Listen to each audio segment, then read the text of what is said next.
Confesso que eu estava com muita dificuldade de escolher o início do vídeo de hoje. Eu vou falar sobre a relação entre seres humanos e máquinas, mas são tantos os pontos de vista diferentes, são tantas as nuances, os detalhes que eu confesso que travei. Mas eu tomei uma decisão. Eu vou começar esse vídeo com uma imagem que me fascina, é uma das imagens que mais me impressionam. Eu quero compartilhar essa imagem com vocês. Esse aqui é um autômato, uma máquina que imita o movimento de um ser humano. Sabe o que mais me impressiona nessa imagem? A idade desse autômato.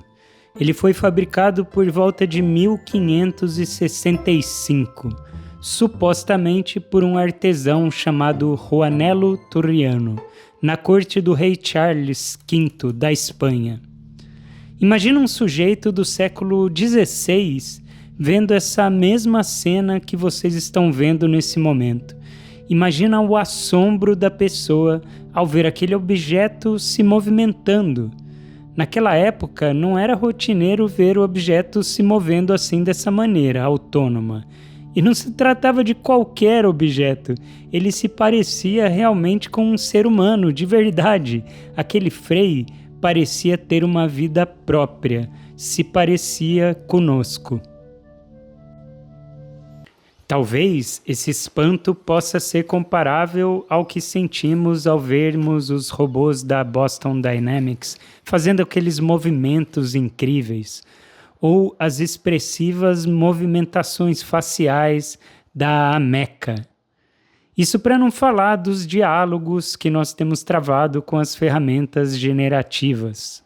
Lá nos anos 70, o Gilberto Gil escreveu uma música fortemente inspirada por esse espanto que nós sentimos ao ver, ao presenciar esse acelerado avanço tecnológico. O nome dessa música é Cérebro Eletrônico, em clara referência a essa mimetização que as máquinas fazem de como funciona o nosso próprio cérebro, o cérebro do ser humano. Eu não sou cantor, mas eu vou cantar um trechinho dessa música que vai servir como base para a nossa discussão daqui para frente. Vou pedir licença aqui para pegar meu violão e cantar um trechinho da música. É o seguinte. O cérebro eletrônico faz tudo, faz quase tudo, faz quase tudo, mas ele é mudo. O cérebro eletrônico comanda, manda, desmanda. Ele é quem manda, mas ele não anda. Pois é, Gil. Agora, século XXI, o cérebro eletrônico não é mais mudo. Ele fala. Ele não só fala, como ele também anda. Ele faz praticamente tudo, a ponto da gente se perguntar o que é que o tal cérebro eletrônico não faz. Mais do que isso, o que será que as máquinas não poderão fazer daqui a alguns anos, daqui a décadas? Não é simples essa resposta, não está claro para a gente o que é tão essencial do ser humano a ponto da máquina não conseguir reproduzir. Nós ficamos tão impactados com o acelerado avanço tecnológico que nem paramos para pensar que essas discussões são muito antigas. Muitos autores, filósofos, cientistas estavam refletindo sobre como nós nos relacionamos com as máquinas muito tempo atrás. Quando eu falo em relação entre ser humano e máquina, você pensa que época, que período da humanidade? Quando é que começa essa relação? Se você pensou Revolução Industrial, pensa um pouco melhor. Na verdade, essa relação começa muito antes, milhares de anos antes. O que eu estou querendo dizer com essa palavra, máquina? Eu vou me basear na definição do Dicionário de Engenharia McGraw-Hill, que é a seguinte. Eu anotei aqui no meu caderno, que é a minha cola para o vídeo de hoje. As máquinas são dispositivos que transmitem ou modificam força ou movimento para realizar um trabalho útil. Pensa nisso, um dispositivo que modifica força ou movimento para realizar um trabalho. A partir dessa definição, a gente pode ampliar muito o nosso conceito do que configura uma máquina. Por exemplo, civilizações muito antigas, como os egípcios ou os babilônios, usavam rampas, roldanas, alavancas para realizarem obras, construções. A partir da definição de máquina que a gente acabou de ver, a gente pode considerar esses dispositivos, as rampas, roldanas, alavancas, como máquinas. Com os gregos, esses engenhos começam a ficar cada vez mais sofisticados.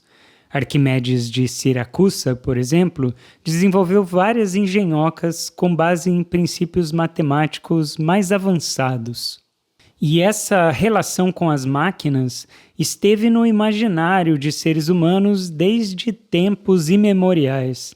Na Grécia Antiga, havia o mito de Talos, um gigante projetado pelo deus da metalurgia e da tecnologia para proteger a ilha de Creta de seus invasores. Talos tinha características bem interessantes. Ele era inteiramente feito de bronze e possuía uma força sobre-humana. Uma única veia percorria seu corpo todo, contendo um líquido divino chamado Ishur. Mas ele tinha um ponto fraco. Um parafuso em seu tornozelo selava seu veio vital. Ao tirar tal parafuso, todo o líquido que o mantinha vivo escorria. E foi justamente isso que os argonautas, liderados por Jasão, fizeram ao estarem em Creta. Eles tiraram o parafuso do tornozelo de Talos.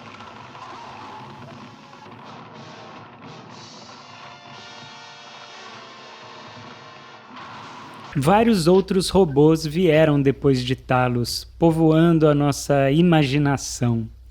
Em 1818, Mary Shelley imaginou um ser artificialmente criado que se volta contra seu próprio criador, o Dr. Frankenstein. O mesmo tema volta em 2001, Uma Odisseia no Espaço.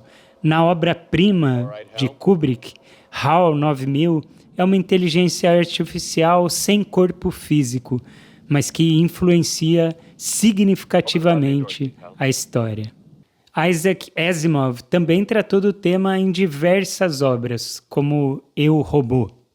Da Grécia Antiga até hoje, os robôs povoam os nossos mais mirabolantes sonhos e os nossos piores pesadelos. A gente não sabe muito bem o que pensar ou como agir com seres, ou melhor, com objetos que se pareçam tanto conosco, até nos movimentos e agora até na fala, no andar. E nós temos muito medo das consequências dessa relação com uma máquina que se pareça tanto com um ser humano.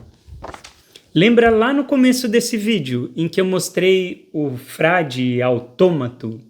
Pois é, lá naquela época, dois autores muito importantes já estavam fascinados com os autômatos e estavam discutindo a respeito de o que exatamente configura um ser humano e como ele difere de uma máquina. René Descartes considerava que os nossos corpos funcionam exatamente como as máquinas, ou seja, por um lado, nós somos iguais a esses autômatos. No entanto, para Descartes, nós não éramos meramente corpos, pois nós contamos com a mente, que tinha um funcionamento essencialmente diferente do corpo. René Descartes era um dualista, ou seja, ele acreditava que nós éramos compostos por duas naturezas diferentes, res extensa e res cogitans, corpo e mente. Seu contemporâneo Thomas Hobbes não era um dualista.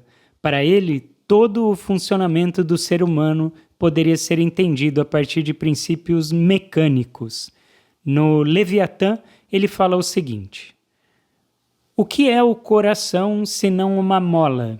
Os nervos senão outras tantas cordas? E as articulações senão outras tantas rodas, imprimindo movimento ao corpo inteiro? E quanto ao raciocínio? Bom, para Hobbes, o raciocínio é pura computação. Isso significa que, partindo das ideias de Hobbes, a gente pode concluir que qualquer função humana pode ser substituída por uma máquina, desde que haja tecnologia o suficiente, poder de computação o suficiente. As máquinas poderiam fazer exatamente as mesmas coisas que um ser humano faz. Já para o Descartes, essa total substituição seria completamente impossível, porque para o Descartes as funções mentais operam segundo princípios muito diferentes. O que ele está querendo dizer é: nós não somos máquinas. Nós estamos vivendo atualmente um período desses em que seres humanos se perguntam: qual é exatamente o nosso papel aqui nesse planeta?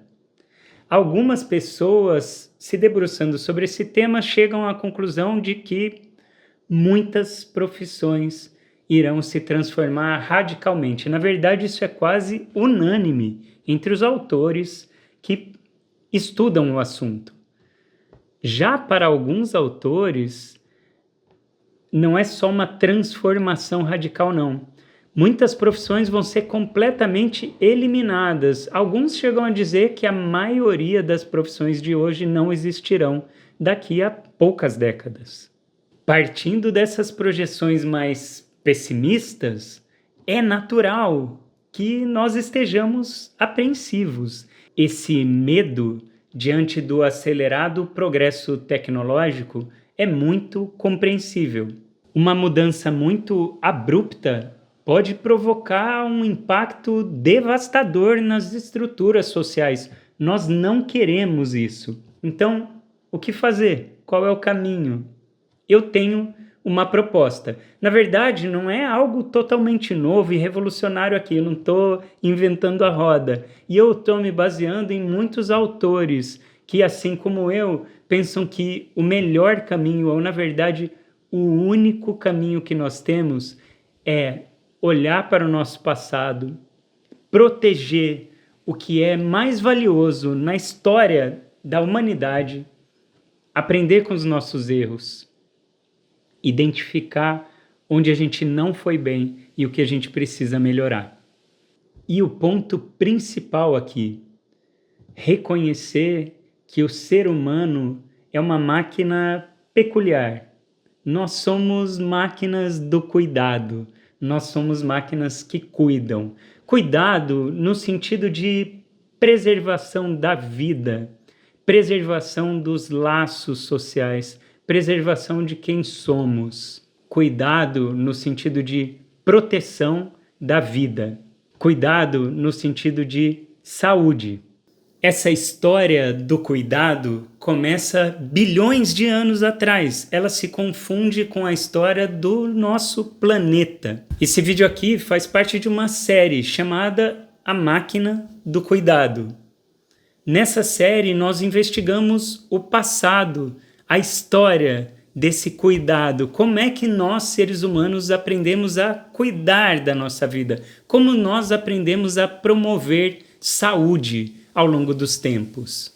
Se você quiser ver os vídeos anteriores, eu vou deixar um link da playlist da Máquina do Cuidado aqui na descrição desse vídeo. Nós ainda temos muitas discussões pela frente. Até agora o que eu fiz foi apenas uma introdução ao tema. Nós ainda vamos abordar diversos autores partindo da ciência, da filosofia e das artes, para tentar identificar como é que a gente aprendeu a cuidar da vida, a cuidar da nossa saúde? Qual é o sentido da nossa atuação aqui nesse planeta? Como nós aprendemos a sermos máquinas do cuidado? Eu considero que essas discussões são fundamentais para vivermos melhor em uma sociedade em transformações tão intensas. No próximo vídeo, nós vamos falar sobre o começo de tudo, como surgiu esse planeta no qual nós habitamos. e quais são as reflexões que nós podemos ter a partir dessa história do planeta. A gente se vê. Até!